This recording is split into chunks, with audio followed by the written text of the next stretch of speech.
హకీంపేట భూసేకరణ వ్యవహారంలో గీత దాటిన అవినీతి కలకలం రేపుతున్నది. పారిశ్రామిక వాడ కోసం భూములు తీసుకునే క్రమంలో పరిహార పంపిణీలో భారీగా అక్రమాలు చోటు చేసుకుంటున్నాయి.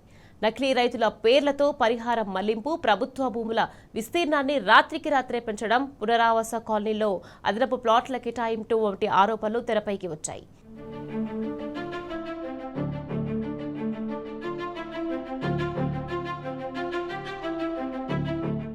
హకీంపేట, లగచర్ల, పోలేపల్లి గ్రామాల పరిధిలో ఏర్పాటు చేస్తున్న పారిశ్రామిక వాడలో ప్రజాధనం లూటీ అవుతున్నది. ముఖ్యనేత అనుచరులు సూత్రధారులుగా, కుటుంబ సభ్యులే తెరవెనుక శక్తులుగా సాగుతున్న ఈ దందాలో నకిలీ రికార్డులు, నకిలీ రైతులు పుట్టుకొచ్చి పరిహారం కొట్టేశారు. లంబాడి, గిరిజనులు, దళితులు, బలహీన వర్గాల భూములకు యజమానులమంటూ రికార్డులకెక్కి భారీ దోపిడీకి తెరలేపారు. హకీంపేట ఇండస్ట్రియల్ పార్కులో అక్రమార్కులు ఓ పద్ధతి ప్రకారం ప్రజాధనాన్ని కొల్లగొట్టారు. ముందుగా ప్రభుత్వ భూమి విస్తీర్ణాన్ని పెంచేశారు. గుంట భూమి లేని వారిని రైతులుగా మార్చి రికార్డుల్లో వారి పేరు మీద ఎకరాలకు ఎకరాలు సృష్టించి బాధితులమంటూ ఆ మొత్తానికి పరిహారాన్ని దండుకున్నారు. R&R కింద వచ్చిన ప్లాట్లను తీసుకున్నారు. అర్హులైన రైతుల నోళ్లు కొట్టి వారిని నయానో భయానో బెదిరించి మరింత కొల్లగొట్టారు. చివరికి R&R కాలనీలోనూ ప్రధాన రహదారికి ఆనుకొని ఉన్న భూములను ఖాళీ ప్రాంతాలుగా చూపెట్టి తమ కోసం దాచిపెట్టుకున్నారని బాధితులు ఆరోపిస్తున్నారు. ఇలా వందలాది మంది రైతుల నుదుటి గీతను మార్చడం వెనుక ముఖ్యనేత షాడో ఉన్నదని చెప్తున్నారు.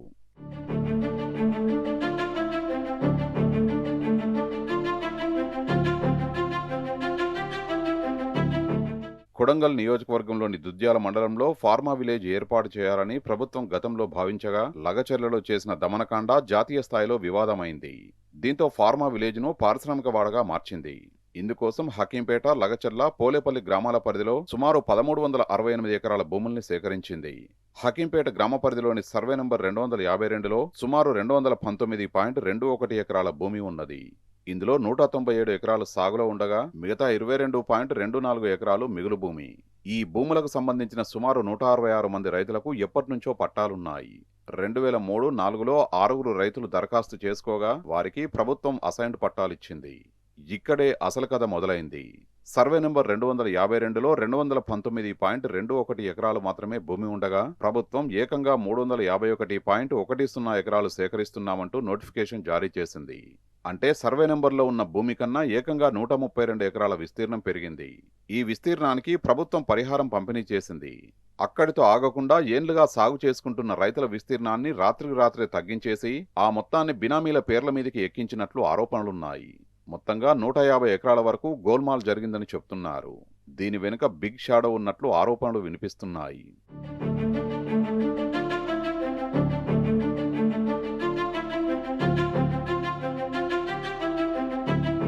పారిశ్రామిక వాడతో నష్టపోతున్న రైతులకు ప్రభుత్వం నష్టపరిహారం కింద ఎకరాకు 20 లక్షల రూపాయలు, 150 గజాల ప్లాటు, ఇందిరమ్మ ఇల్లు మంజూరు చేసింది. నకిలీ రైతులతో ముందే మాట్లాడుకుని వారికి ఎంతో కొంత ముట్టజెప్పి మిగతాదంతా బిగ్ షాడో తన జేబులో వేసుకున్నారని అంటున్నారు. అంతేకాదు, భూములు కోల్పోయిన రైతులకు అనధికారికంగా మరో 10 లక్షల రూపాయలు ఇచ్చేందుకు ప్రభుత్వం 120 కోట్లు విడుదల చేసినట్లు సమాచారం. ఇందులో నిజమైన రైతులకు 10 లక్షల రూపాయల చొప్పున ఇవ్వకుండా ఎంతో కొంత ముట్టజెప్పినట్లు సమాచారం. నకిలీ రైతుల పేరుతో వచ్చిన మొత్తం బిగ్ షాడో జేబులోకి వెళ్లిందని చెప్తున్నారు. దీనికి అదనంగా ఎకరాలోపు అయితే 75 గజాలు, ప్రతి ఎకరాకు 150 గజాల చొప్పున ఇచ్చే ప్లాట్లు కూడా కొట్టేశారని అంటున్నారు. ఓవైపు రెవెన్యూ రికార్డుల్లో అడ్డగోలుగా భూ విస్తీర్ణం పెంచగా సర్వే అధికారులు క్షేత్రస్థాయిలో సర్వే చేసి ఆ భూమిని ఉన్నతాధికారులకు కొలిచినట్టుగా నమోదు చేశారు. వాస్తవానికి అధికారులు క్షేత్రస్థాయిలో సర్వే చేయలేదని ముఖ్యనేత షాడో చెప్పినట్లు రాసుకుని వెళ్లారని బాధిత రైతులు ఆరోపిస్తున్నారు. రైతుల సంతకాలను కూడా ఫోర్జరీ చేశారని చెప్తున్నారు.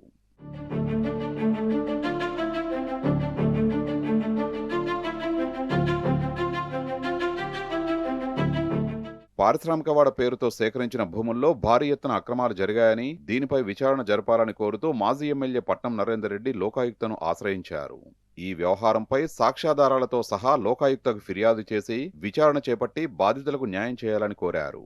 సాగు భూములను గుంజుకొని అమాయక రైతులను నట్టేట ముంచారని, లేని భూములను సృష్టించి బినామీల పేరుతో పరిహారం కొట్టేశారని ఆరోపించారు. ఇప్పటికైనా ప్రభుత్వాధికారులు, పోలీసులు మేల్కొని ఈ అక్రమాలకు సహకరించడం మానేయాలని, నిజమైన రైతులకు, ప్రజలకు న్యాయం చేయాలని డిమాండ్ చేశారు.